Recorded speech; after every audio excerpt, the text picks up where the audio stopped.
A Microsoft insider predicting Friday's global internet problems will be the largest IT outage in history. While affecting Microsoft products and systems, it appears to link back to a problem with security provider CrowdStrike, which provides large organizations with IT protection. A bad update looks to be the cause. For more on this, we're now joined by Executive Director of Cyber One Solutions, Ethel Nyembe, and she joins us now via our video link. Ethel, thank you so much for your time this evening here in SABC News. I mean, it's not the first time we are seeing a blackout from Microsoft, and we understand that this time around it was caused by an antivirus program. Maybe just tell us, what do we know so far about this blackout? Well, we do know that CrowdStrike is obviously one of the vendors for Microsoft.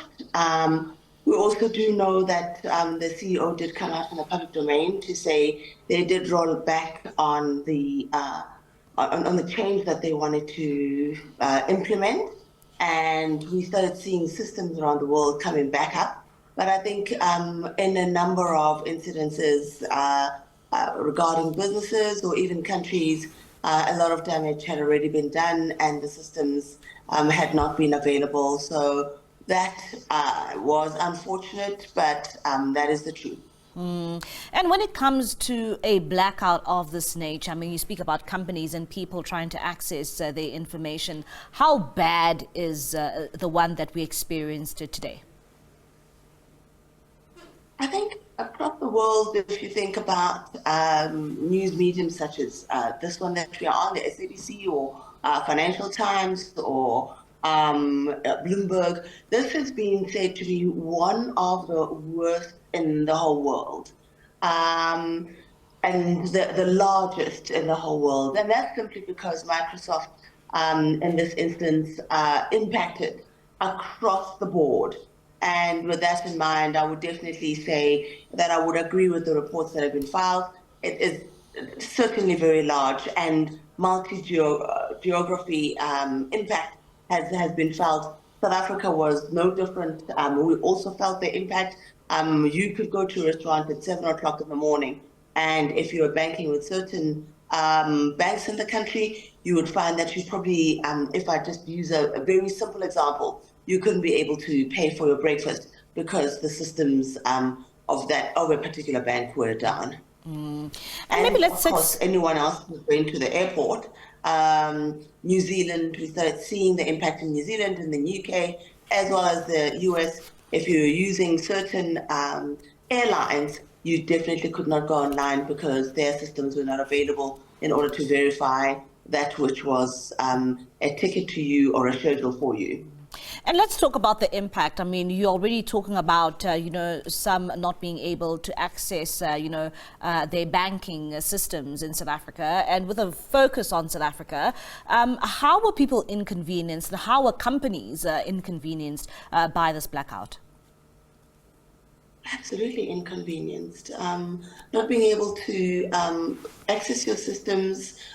Let me take one simple example. If you're in the UK and you've got a critical script that you've got to pick up from the pharmacies, they could not allocate those scripts. They could not find those scripts. That's the one thing. If you needed to do an elective surgery in Berlin, as an example, certain hospitals cancelled those surgeries altogether, simply because data is critical. Data drives the order of the day, and data drives the verification of patients, and so that could not be done. And that's the impact. The impact was not just about organization. The impact was to the customer itself, and I would even say this is the sovereign impact, because I think as a country, you want stability, and stability doesn't belong only to government, but it belongs via citizens, and it belongs to the corporates as well. So this was a big impact. Which countries would you say were the hardest hit when it comes to this problem? I think I wouldn't single out countries. I think on the information that we know, we have definitely a global scale, multi-industries, multi-sectors that were impacted. Even when you look at a South African impact. But what one does have faith in is that in some instances it didn't bring down all the countries or all the sectors. In some companies, what one is able to see is a multi-factor, rather faith in the fact that in some, for other brands, not everything was brought down, so therefore it meant that some elements could continue, and for someone who wasn't reading or close to this outage, they wouldn't have known none the wiser. So in that case, then it does tell you that for risk assessment, some companies do find that they've got elements of CrowdStrike, but they had that were not working. However, they did have a second plan because they were able to carry on. So were their customers, and if there was failure for the applications that have an impact on CrowdStrike, those were not even felt by the public or their customers. And Ethel, when can we expect this Microsoft blackout to be fully restored so that companies and all its users can have access to their information? I think in cybersecurity, I smile because we will have a hangover from this. The CEO has said that they know exactly what the root cause is.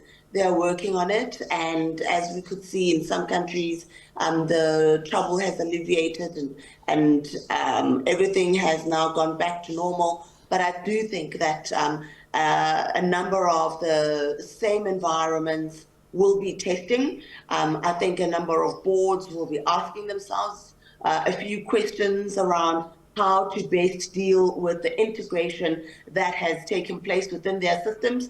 And with that in mind, I do think that this outage has taught all of us a number of lessons. What kind of testing do you do, and what kind of change management do you bring on board? And if you do so, how do you roll back without with minimum impact to the customer? He did say that they did roll back, but I think the damage across many brands, many countries had already been done. So I do think that there is a little bit of hangover that we will experience, and I think that we always have phishing, even on the Microsoft environment. I think so. With that in mind, I think this incident will conclude, and we'll have an incident report,